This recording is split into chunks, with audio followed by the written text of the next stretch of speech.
Hello students. अपने last session में हमने dramatic monologue, Victorian poet Robert browning और उनके द्वारा हमारे सिलेबस में रिटन जो रेबाइब एंड एज़रा ड्रामेटिक मोनोलॉग हैं, ये सब हम अपने पिछले सेशन में डिस्कस कर चुके हैं। कि जो राबाइब एंड एज़रा पोइम है, एक्चुअली वो एक एंशियंट हिस्टोरिकल करेक्टर है जिसकी फिलॉसफी को इस पोइम में रादर ये ब्राउनिंग की अपनी फिलॉसफी भी है कि हमारी जो एग्जिस्टेंस इस धरती पे है उसको हमें स्पिरिचुअल कॉन्टेक्स्ट में देखना है। और जैसा कि हम पहले कर चुके हैं कि जो पोइम है वो ओल्ड एज को सेलिब्रेट करती है, तो ये इस पोएम का फर्स्ट स्टैंजा है। Grow old along with me, the best is yet to be, the last of life, for which the first was made. Our times are in his hand, who saith, a whole I planned, youth shows but half, trust God, see all, not be afraid। तो first time है literature में कि old age को glorify किया गया है, और उस बैकग्राउंड के अगेंस्ट में जब यूथ को और प्रेजेंट मोमेंट को ही पूरी तरह से जीने के अगेंस्ट जो एपिक्यूरियन मोटो उस टाइम पे प्रेवलेंट था, उसके अगेंस्ट में ब्राउनिंग ने ओल्ड एज को ग्लोरीफाई किया है कि come and grow old along with me, the best is yet to be. Browning old age को इसलिए ग्लोरीफाई करते हैं क्योंकि जो ब्राउनिंग है वो लाइफ को as a complete whole circle की तरह से देखते हैं, जिसमें यूथ है, ओल्ड एज है, फिर परफेक्शन है। क्योंकि जो ब्राउनिंग है वो सोल में फेथ करते हैं, सोल की इममॉर्टेलिटी में फेथ करते हैं कि डेथ के बाद इटर्निटी है, डेथ के बाद नेक्स्ट लाइफ है। तो इन थॉट्स की वजह से जो ब्राउनिंग ने है उस वक्त में जो उमर खयाम की रुबायत की जो ट्रांसलेशन बहुत ज़्यादा पॉपुलर थी, उसके अगेंस्ट में ब्राउनिंग ने अपनी फिलॉसफी रखी, एक्सप्रेस किया है कि बेस्ट अभी लाइफ में आने वाला है, द लास्ट ऑफ लाइफ। जो यूथ चली गई तो इसका मतलब ये नहीं है कि बेस्ट लाइफ चली गई, ओल्ड एज और अभी बेस्ट और आने वाला है जिसके लिए फर्स्ट बना था। एक हमारी लाइफ एक पूरा डिजाइन है, और ये डिजाइन जो है वो गॉड के थ्रू प्लान्ड है। रेबाइब एंड एज़रा हम ये पहले कर चुके हैं, ज्यूइश स्कॉलर होता है, और ये 12th सेंचुरी एक करेक्टर ब्राउनिंग ने। ओल्ड एज बहुत ही वेलकम फेज ऑफ लाइफ है क्योंकि जो हमारी लाइफ है वो कंप्लीट है, फुल है। God who said a whole I planned, क्योंकि गॉड ने हमारे लिए एक होल प्लान किया है। यूथ में हम उसका हाफ हिस्सा देख पा रहे हैं, और गॉड पे ट्रस्ट करते हुए हमें डरना नहीं है क्योंकि लाइफ जो है वो कंप्लीट है। ओल्ड एज है तो भी इसको वेलकम करना चाहिए क्योंकि हमारी लाइफ में नेक्स्ट जो है वो बढ़िया फेज आने वाला है। इस पोइम का जो मीनिंग है वो ऐसे है कि ओल्ड एज ग्लोरीफाइड है क्योंकि ओल्ड एज भी वेलकम पार्ट ऑफ लाइफ है, और हमें लाइफ को कंप्लीटली देखना है क्योंकि गॉड जो है उसका एक डेफिनेट प्लान है हमारे लिए, और इससे लाइफ का हर पार्ट की अपनी एक वैल्यू है। तो पोइम का जो ओपनिंग स्टैंजा है वो हमें ओल्ड एज को भी वेलकम करने के लिए कहता है। नेक्स्ट स्टैंजा है, not that amassing flowers youth side, which rose make arts, which lily leaf, and then as best recall. Not that admiring stars it yearned, nor joy, nor mass. Mine be some figured flame which blends, transcends them all.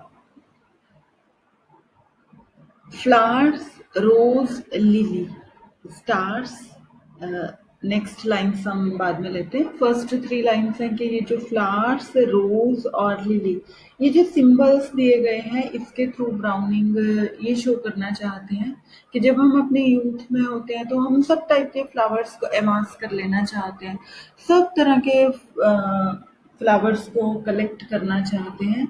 उस वक्त हम सोचते हैं कि कौन सा रोज हमारे हाथ आएगा, कौन सी लिली छोड़ दूं, कौन सी बेस्ट चीज लाइफ में लो। कोई भी व्यक्ति जब अपने यूथ में होता है तो उसके बहुत सारे ड्रीम्स होते हैं और हर व्यक्ति चाहता है कि मैं कुछ नया, कुछ डिफरेंट, कुछ अलग अचीव करूंगा। पहले फ्लावर्स के थ्रू और नेक्स्ट लाइन्स में ब्राउनिंग ने इसी बात को स्टार्स के थ्रू कन्वे किया है कि जब हम स्टार्स को एडमायर करते हैं अपनी यूथ एज में तो हम कहते हैं nor the job nor the Mars, के ये जो बड़े प्लैनेट्स हैं जुपिटर मार्स ये भी नहीं, माइंड में सम फिगर फ्लेम, मेरा तो कोई डिफरेंट फ्लेम वाला ही होगा, इन सबको ट्रांसेंड करता हुआ कुछ अलग टाइप का जो मेरा प्लेनेट होगा। मतलब जो प्लेनेट और फ्लावर्स हमारी ड्रीम्स हमारी एस्पिरेशंस को प्रेजेंट कर रहे हैं। तो कोई भी व्यक्ति जब अपनी यूथ में होता है तो वो सोचता है कि मैं हर डिफरेंट कोई चीज कुछ ऐसा अनअटेनेबल अचीव करूंगा जो आज तक किसी ने नहीं किया। ये जो थॉट है ये इस तरह से कंटिन्यूड है कि हमें ओल्ड एज को वेलकम करना चाहिए क्योंकि यूथ में हमारी बहुत एस्पिरेशंस थी और हो सकता है हम उनको अचीव ना कर पाए हों, लेकिन लाइफ जो है हमारी वो कंप्लीट है, हमारी आगे जा रही है। और यहाँ जो थॉट आया सेकंड उसके साथ, वो यूथ में जो कुछ हमारे बहुत ही हाईली एम्बिशियस जो हम होते हैं उस चीज को ये डिपिक्ट कर रहा है। जैसे इस स्टैंजा में उसने कहा कि कुछ डिफरेंट फ्लावर कुछ डिफरेंट प्लेनेट जो है यूथ में है उसको अचीव करना चाहती है। नेक्स्ट स्टैंजा है, not for such hopes and fears annulling youth's brief years, do I remonstrate folly by the month.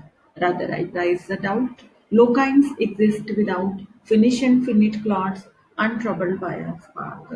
अभी हम इस तरह की बात कर रहे हैं कि जो ब्राउनिंग का कहना है जो यूथ है वो इस तरह की चीजें अचीव करना चाहती है जो आज तक किसी ने नहीं करी। इस तरह के ड्रीम्स उनके होते हैं। तो ब्राउनिंग का कहना है कि not for such hopes and fears. Actually हम एक ड्रामेटिक मोनोलॉग पढ़ रहे हैं जिसमें हमारे सामने रेबाई बेन एज्रा कैरेक्टर है, बट मैं अपनी एक्सप्लेनेशन में ब्राउनिंग से कह रही हूँ। तो it's a philosophy of browning also end of rabbi Ben Ezra equal है, बट ब्राउनिंग ने हमारे सामने रेबाई की फिलॉसफी रखी है कि वो ऐसा कहते हैं। आई थिंक ये क्लियर है कि चूंकि पोइट ने लिखा तो हम वो सारी फिलॉसफी पोइट की ही मान लेते हैं। तो ब्राउनिंग का कहना है कि इस तरह के जो होप्स और फियर्स हैं यूथ के, उनकी वजह से मैं ये नहीं कहता कि जो यूथ के ब्रीफ ईयर्स हैं वे खराब हो गए क्योंकि आपने बहुत कुछ चाहा था और आप अचीव नहीं कर पाए, तो इसका मतलब ये नहीं है कि वो आपका जो यूथ है वो बेकार चला गया। Do I remonstrate folly wait the mark. अगर मैं रिमॉन्स्ट्रेट करूं, अगर मैं फाइंड फॉल्ट करूं, ब्राउनिंग का कहना है इस बात के साथ कि जो यूथ है वो बिल्कुल अलग तरह की चीजें अचीव करना चाहती है, तो ये बहुत ही फुलिश थिंग होगी मेरे पार्ट पे। रादर ब्राउनिंग का कहना है कि मैं ये जो डाउट्स उठते हैं, जो होप्स हैं जो फियर्स हैं जो डाउट्स हैं यूथ एज में हमारे, मैं उनको प्राइज करता हूँ। किस लिए? क्योंकि ये हमें लो काइंड से डिफ्रेंशिएट करते हैं। लो काइंड्स इनके बिना होते हैं। ये जो स्ट्रगल है ये हमारे मन में जो एंजाइटी है, ह्यूमन जो एनिमल काइंड्स या दूसरे काइंड इस अर्थ पे एग्जिस्टेंट है, हमें उनसे ये अलग करता है। इसलिए हमारे मन में उठने वाले हर डाउट हर होप हर फियर के लिए ब्राउनिंग का कहना है कि मैं प्राइज करूंगा यूथ को, क्योंकि इनके बिना हमारी आकांक्षाओं हमारी इच्छाओं हमारे सब सपनों के बिना हम फिनिश्ड और फिनिट क्लॉट्स एक मिट्टी के ढेलों की तरह से होते। एक ऐसे मिट्टी का टुकड़ा जो अनट्रबल्ड बाय अ स्पार्क है। हमारी इच्छाएं हमारे ड्रीम्स हमारे जो एम्स हम अपने लिए लेके चलते हैं, हमारी एम्बिशंस जो है वो एक चिंगारी की तरह से है जो हमें बेटर ह्यूमन बीइंग या better existent on this earth बनाती है।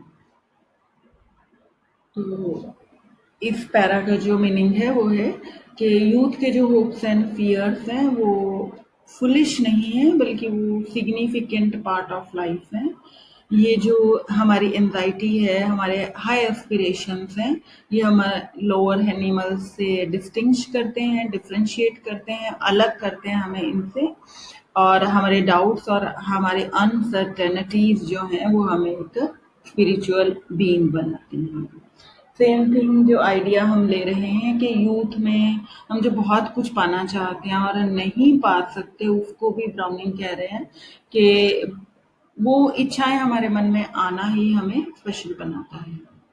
नेक्स्ट है सेम उसी बात को हम ले रहे हैं कि अगर हमें स्ट्रगल करना पड़ा तो rejoice we are allied to that which does provide and not partake, effect and not receive.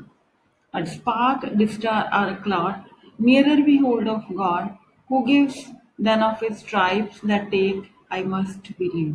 Rejoice, खुश हों, जॉयफुली इस बात को एक्सेप्ट करें कि हमें कुछ ऐसी चीज़ें हमें प्रोवाइड की गई, हमें कुछ ऐसे इफेक्ट डाले गए, हमारे अंदर एक ऐसा स्पार्क डाला गया जो हमें डिस्टर्ब करता रहा।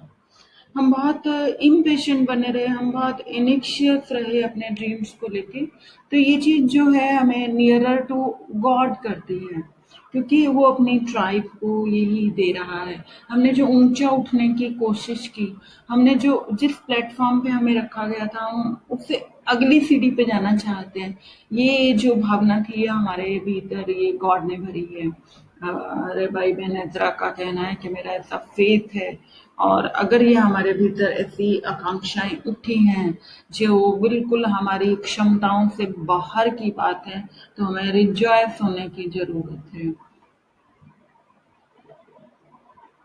लास्ट एंड में जो बात थी कि हमारे एम्बिशंस और हमारी जो फेलियर्स हैं वो हमें एनिमल्स से सुपीरियर और हमें चिल्ड्रन ऑफ गॉड बनाती हैं।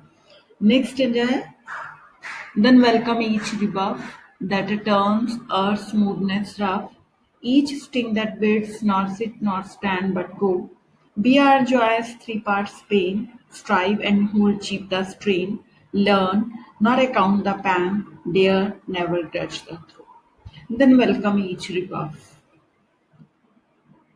ये एक लॉन्ग पोइम है, 32 स्टैंडर्स की एक लॉन्ग पोइम है, और वन आइडिया जो है वो कई स्टैंडर्स के अंदर स्कैटर्ड है। हमारा स्ट्रगल को हमें जो हमारा रीबर्थ है, हमारा स्ट्रगल है, हमारे ऊपर आने वाली मिसफॉर्चून को स्कॉलर वो कहते हैं कि हमको वेलकम करना है इसको, क्योंकि हमारे ऊपर आने वाली मुसीबत जो है हमारे अर्थ, हम एक अर्थ का लंप मिट्टी की तरह से हैं, बहुत स्मूथ से, बहुत सॉफ्ट से, लेकिन हमारे ऊपर आने वाली मिसफॉर्चून हमें रफ बनाती हैं, हमें स्ट्रांग बनाती हैं।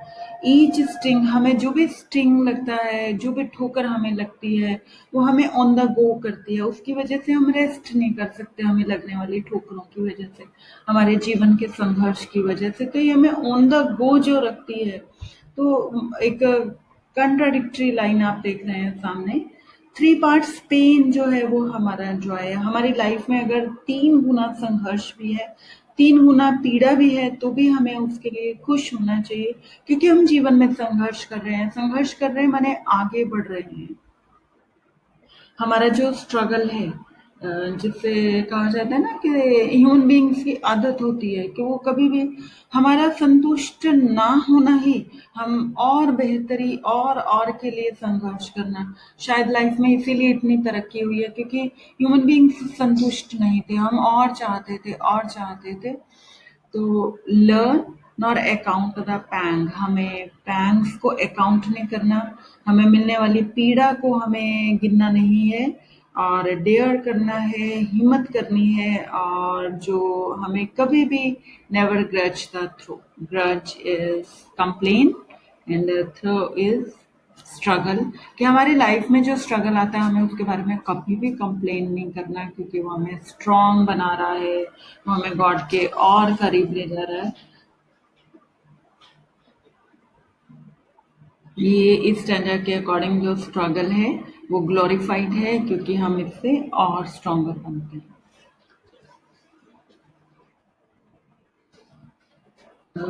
सेम पोइम हम नेक्स्ट स्टैंडर्ड्स के अंदर कंटिन्यू रखेंगे। तो अभी तक हमने जो पोर्शन किया है उसके अकॉर्डिंग जो हमारी लाइफ है वो एक कंप्लीट होल है। यूथ में हमने बहुत कुछ पाना चाहा लेकिन हम पा नहीं सके। ब्राउनिंग का कहना है इन फेलियर्स को भी हमें रिजॉइस करना चाहिए, क्योंकि आगे आने वाली जो ओल्ड एज है वो भी वेलकम पार्ट है। और ओल्ड एज के बाद जो नेक्स्ट पोर्शन है वो परफेक्शन है, इटर्नल है, क्योंकि हमारी जो सोल है वो इटर्नल है और हमारा सारा स्ट्रगल जो है वो प्रिजर्व्ड है और it will be fruitful. Same ideas को हम नेक्स्ट पॉइंट्स में, नेक्स्ट स्टैंडर्ड्स में कंटिन्यूड रखेंगे। And for the time being, thank you.